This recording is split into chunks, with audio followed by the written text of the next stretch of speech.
खरीद ली बहू। अरे वाह मम्मी, इतना बढ़िया मौसम हो रहा है। 2 दिन से तो बारिश रुकी नहीं है। इस बार तो इतनी बढ़िया बारिश हो रही है कि गर्मी के सारे दुख भुला दिए बरसात ने। अब देखो, आपको तो पता ही है, जब इतनी बढ़िया बरसात होती है ना तो सबसे पहले पकोड़े खाने का दिल करता है। बढ़िया से पकोड़े बनाकर खिला दो ना मम्मी। हाँ, बारिश हो रही है तो पकोड़े बनाकर खिला दो, गर्मी हो तो शिकंजी बनाकर पिला दो, ठंड हो तो चाय बनाकर पिला दो। माँ की जान खाने के लिए ही पैदा हुए हो तुम। कभी हाथ पैर हिलाकर खुद ही कुछ बना लिया करो। और ऐसा है ना, खिला खिला के जवान कर दिया हमने तुमको। अब शादी लायक हो गए हो। जल्दी से शादी करो, अपनी बीवी को लेकर आओ, फिर उससे बनवाना पकोड़े। तुम भी खाना, हम भी खाएंगे बैठकर। जिंदगी बीत गई हमारी बाप बेटों की सेवा करते, 2 पल का सुकून नहीं है। अरे मम्मी, छोटी सी बात करो आपसे तो आप ना एकदम से फैल जाती हो। अरे बारिश के मौसम में सारी दुनिया पकोड़े खाती है, पर आप तो जैसे लड़ने को तैयार बैठी रहती हो बस। अच्छा बताओ, क्या हो गया? किस बात पर इतना मूड खराब है आपका? मूड खराब नहीं होगा तो क्या होगा। एक तो वैसे हाथ इतना तंग चल रहा है कि तुम्हारे पापा के बिजनेस के नमस्ते हुई पड़ी है। महीनों से घर खर्च भी नहीं दे रहे, उधार ले लेकर काम चला रही हूँ मैं। और तुम 4 दिन से कमाने लगे थे। सोचा बेटा कमा रहा है, थोड़े सुख के दिन आएंगे, तो बेटे के तो शौक ही पूरे नहीं होते। गाड़ी खरीद कर बैठ गए हो, 1 लाख का मोबाइल फ़ोन लेकर चलते हो हाथ में। तुम तो बेटा अपने खर्चे पूरे कर लो, वही बड़ी बात है। माँ बाप की तुम्हें कहाँ कोई चिंता है। अरे मम्मी, मुझे थोड़ी ना पता था कि अचानक से पापा का चलता हुआ बिजनेस ठप हो जाएगा और हमारी हालत इतनी टाइट हो जाएगी। वरना मैं नहीं लेता ना महंगा फ़ोन और गाड़ी। अब जो हो गया सो हो गया। अब फिलहाल प्रॉब्लम का सोल्यूशन सोचो। एक दूसरे के ऊपर चिल्लाने और गुस्सा करने से तो कुछ होने से रहा। मैं सोच रहा था कि ऊपर का फ्लोर किराए पर चढ़ा देते हैं, कम से कम कुछ पैसा तो आएगा। किराए पर चढ़ा दोगे, लेकिन किराए का रेट देख रहे हो यहाँ पर क्या चल रहा है। 5,000 से ऊपर 1 पैसा नहीं मिलेगा। और 5,000 में आज के ज़माने में होता क्या है, रसोई का खर्च भी नहीं निकलने वाला 5,000 में।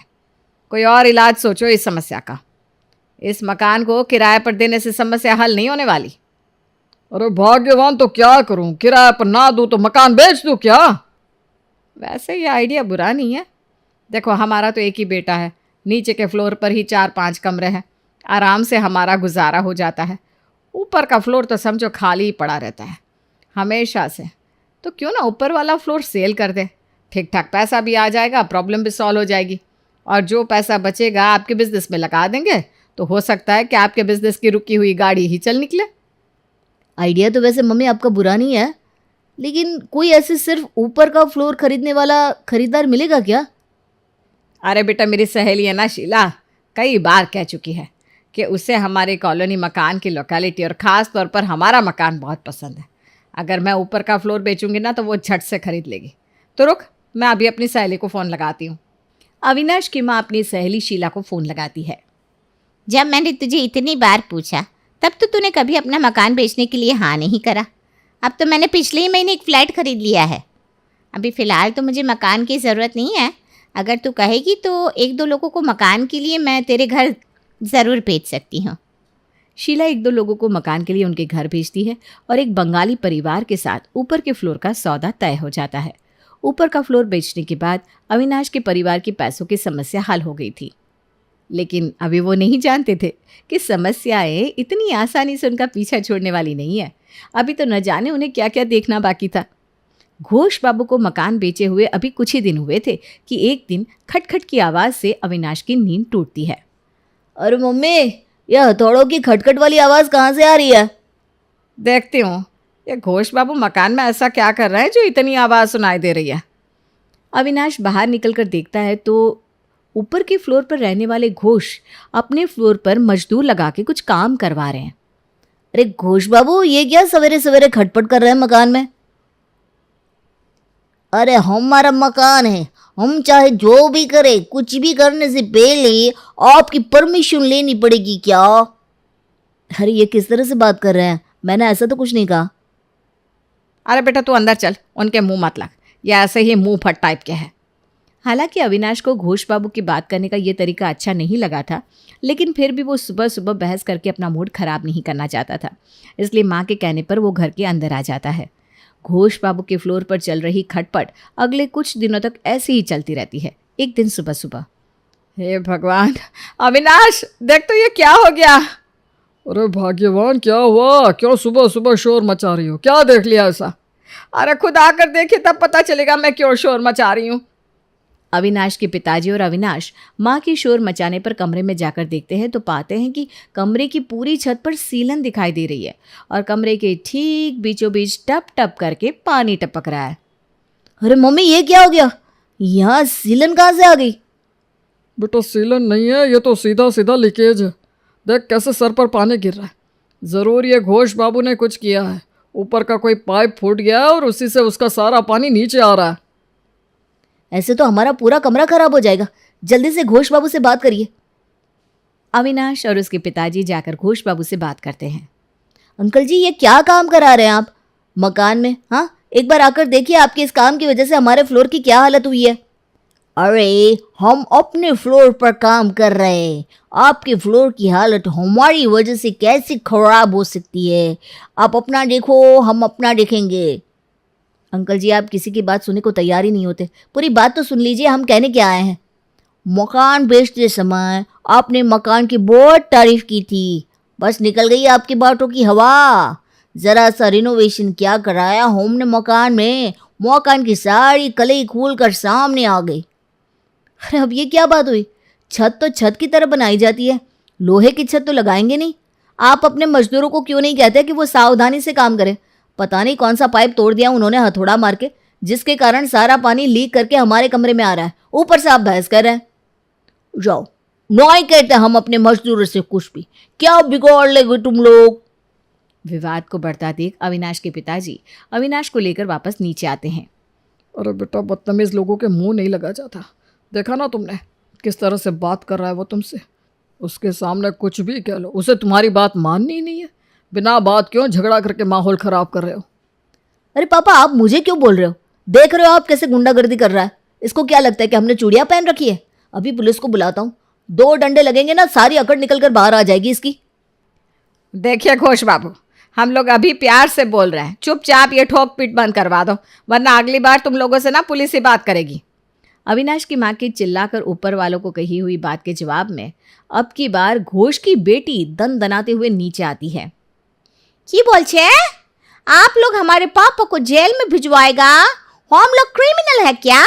हम लोग चोरी डकैती किया है क्या जो आप लोग हमको जेल में डालेगा? अपने घर में मरम्मत करना भी अब क्राइम हो गया है क्या? ठीक है, बुलाओ बुलाओ तुम लोग पुलिस को, हम भी देखता है पुलिस किसकी बात सुनता है, तुम लोगों की या हमारी। और अभी लाखों रुपया देकर ये मकान हम लोगों ने खरीदा है।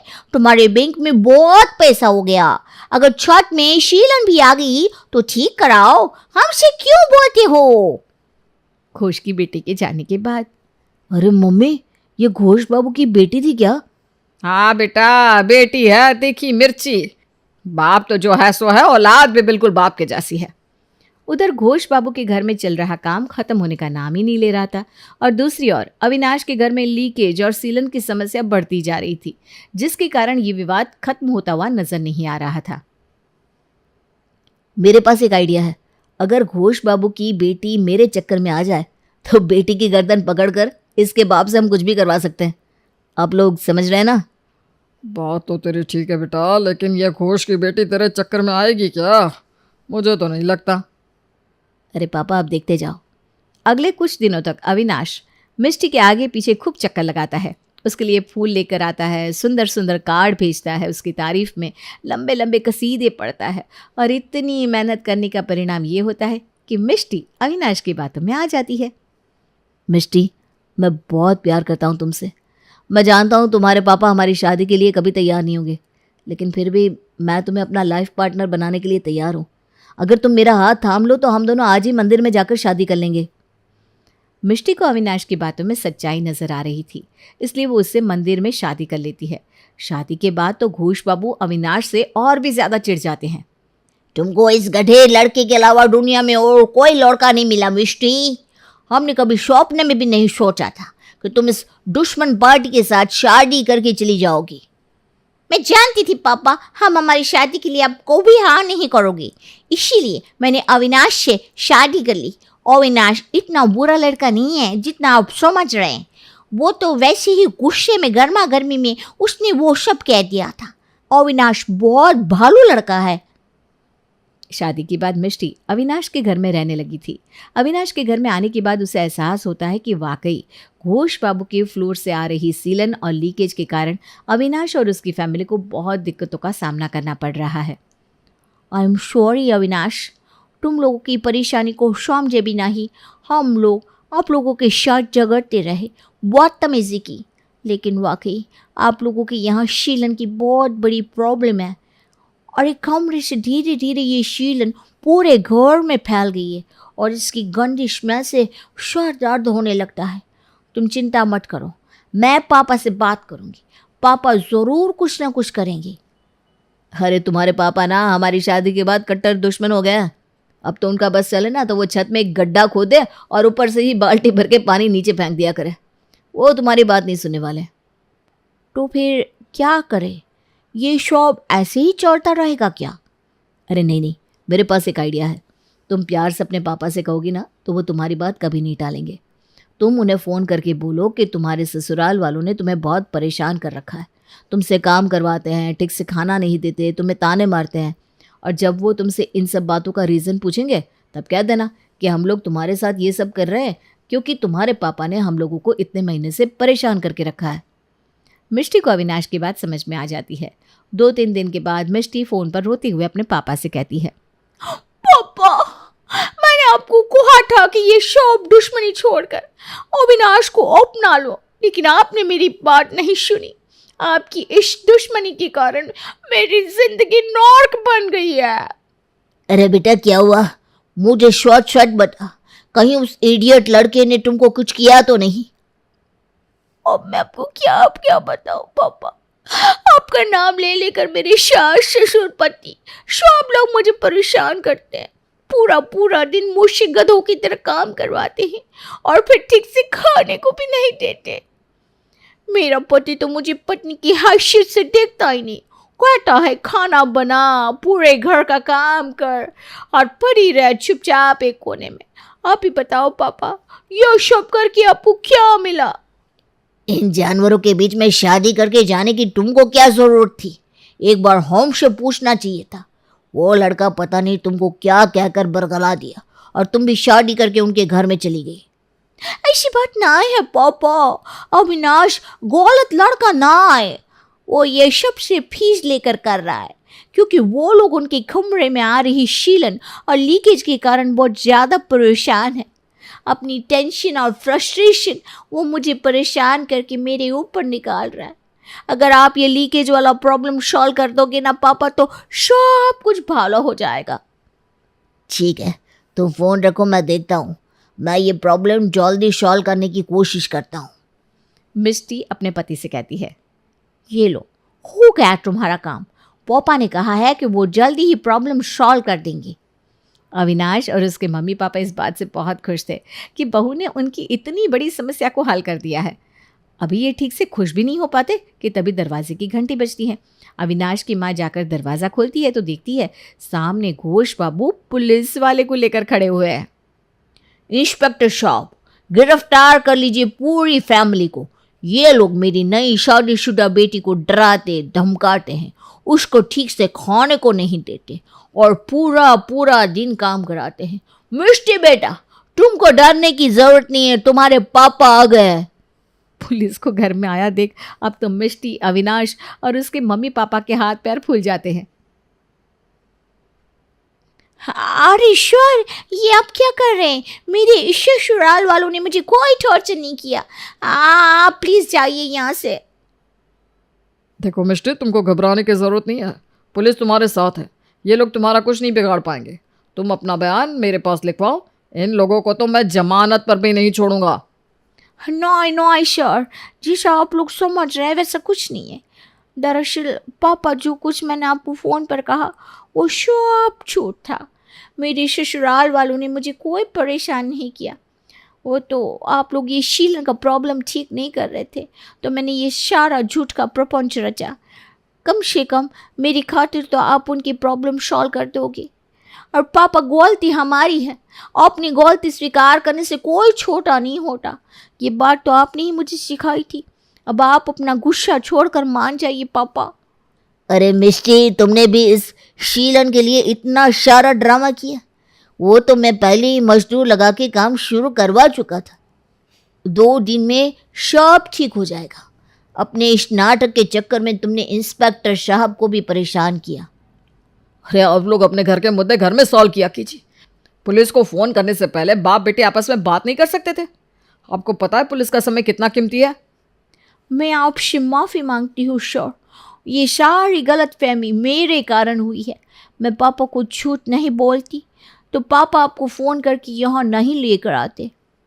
अच्छा ठीक है, चलता हूँ मैं। इंस्पेक्टर के जाने के बाद, घोष बाबू अब गुस्सा छोड़ दीजिए ना।